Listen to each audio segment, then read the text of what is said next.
علاج کروانے گیا تھا اپنا باہر، ایک مجرم کہتا جی بڑی دل کی بیماری ہے، ابھی وہ چل رہی ہے کہ وہ سیڑھیوں پہ چڑھتا جا رہا ہے دل کی بیماری کے ساتھ، اپنی فیکٹریاں دیکھ رہے جا کے وہاں، اور اس کو یہاں سوچیں یہاں کہ ہمارے کوئی وکیل کہہ رہے ہیں کہ جناب اس کو پھر سے موقع دو ملک لوٹنے کا، لائف ٹائم بین اس کا ختم کرو۔ میں حیرت ہوتی ہے مجھے کہ جب ایک ملک کو آپ کو تباہ کرنا ہو بم مارنے کی ضرورت نہیں ہوتی، اچھے برے کی تمیز ختم کریں ملک تباہ ہو جاتا ہے، کرپشن کو ایکسیپٹیبل کر دیں ملک تباہ ہو جاتا ہے۔ جب چوری میں کوئی برائی نہیں ہے تو محنت کون کرے گا؟ میں کیوں پڑھوں اور محنت کروں اور 12 گھنٹے کام کروں جبکہ قبضہ کرو اور گورنمنٹ پلاٹ پہ اربوں روپیہ بنا لو؟ میں محنت کیوں کون کرے؟ اگر معاشرے کو تباہ کرنا ہے ان چوروں کو آپ ایسے کریں کہ ان میں کوئی برائی نہیں ہے۔ ٹی وی پہ آ رہا ہے جناب وہ ایک چور دوسرے چور سے ملنے جا رہا ہے، اسی کے اوپر کہہ رہا تھا پیٹ پھاڑ کے پیسے نکالوں گا، آج اس کو مل رہا ہے کیونکہ ڈر لگا ہوا ہے سب کو عمران خان کا۔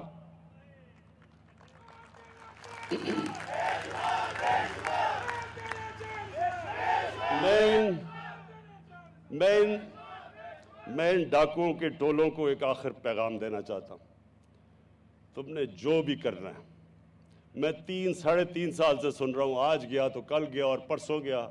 خواہشیں ان کی لگی ہوئی ہیں کیونکہ ان کو ڈر ہے کہ انہوں نے پکڑے تو جانا ہی ہے، دیر لگ رہی ہے، ایڈجرنمنٹ لے رہے ہیں، جج لمبی ڈیٹس دے رہا ہے، کیس نہیں سنتا، لیکن سننا تو ہے، اور جب بھی سنے گا تو انہوں نے جیلوں میں جانا ہے۔ تو جلدی پڑی ہوئی ہے سب کو کہ جلدی اس کو فارغ کرو، نہیں تو ہم سارے اکٹھے چلے جائیں گے جیل میں۔ اس لیے آپ پیٹ پھاڑ کے بجائے پیٹ پھاڑ کے پیسہ نکالنے کے آپ پیٹ اکٹھے مل رہے ہیں، پیٹ مل رہے ہیں اب اکٹھے۔ انشاءاللہ میں اپنی قوم ساروں کو کہتا ہوں کہ یہ ہے اصل میں پاکستان کی جنگ، رول آف لا، قانون کی بالادستی، اس کے اوپر کھڑا ہوتا ہے ایک معاشرہ جس میں خوشحالی آتی ہے۔ جو کرپشن ہوتی ہے یہ سمپٹمز ہے، جب رول آف لا نہیں ہوتا تو کرپشن ہوتی ہے۔ کبھی سنا ہے سوئٹزرلینڈ کے اندر قبضہ گروپ؟ کبھی یورپ میں قبضہ گروپ کا نام سنا ہے؟ کیوں نہیں ہوتا؟ کیونکہ قانون ہے وہاں، اور وہ ہے ہم نے جنگ، یہ سارے جتنے قبضہ گروپ ہیں ان کو انشاءاللہ اس ملک کے نظام میں ہم نے قانون کے نیچے لے کے آنا ہے، اور انشاءاللہ جس دن یہ ہو گیا آپ خود ہی دیکھتے رہیں، تبدیلی تو شروع ہو گئی ہے، لیکن جو ملک اصل میں اوپر جائے گا جب اس ملک میں قانون عام آدمی کے لیے، جس طرح آج ایک عام آدمی کے لیے صحت کارڈ آ گیا اس کے ہاتھ میں کہ کسی بھی ہسپتال میں جا کے،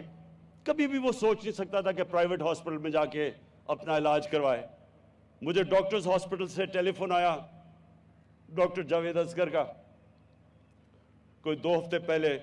کہ ہم نے پہلا صحت کارڈ کے اوپر ہارٹ ٹرانسپلانٹ کیا ہے،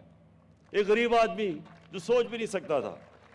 تو اب دوسری چیز جو ہم نے کرنی ہے کہ ہم نے ایک آدمی کو کبھی فکر نہ ہو، عام آدمی کو، کہ جب بھی کوئی طاقتور، کوئی قبضہ گروپ، کوئی ظالم کسی بھی کمزور آدمی کے اوپر اس کی جرت نہ ہو کہ اس کے اوپر کسی قسم کا ظلم کر سکے، اس کا حق مار سکے۔ ہماری عورتیں جو ہیں جن کو حق نہیں دیا جاتا جائیداد میں، ان کا شریعت میں حق ہے کہ جائیداد میں ان کو حق ملنا چاہیے، لیکن ان کو حق نہیں دیا جاتا۔ انشاءاللہ یہ ہماری گورنمنٹ پہلی ہوگی کہ جو حق دلوا کے رہے گی اپنی عورتوں کو کہ ان کو بھی جائیداد میں ان کا پورا حق ملے۔ ہم سمجھتے نہیں ہیں کہ ہمیں تو ہماری عورتوں کو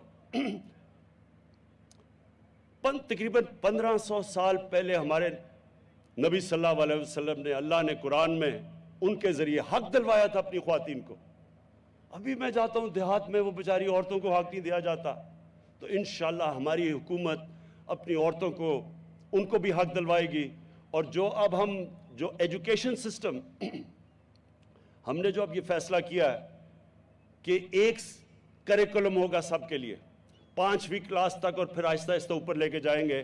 یہ بھی کتنی بڑی ناانصافی تھی کہ عمران خان کے بچے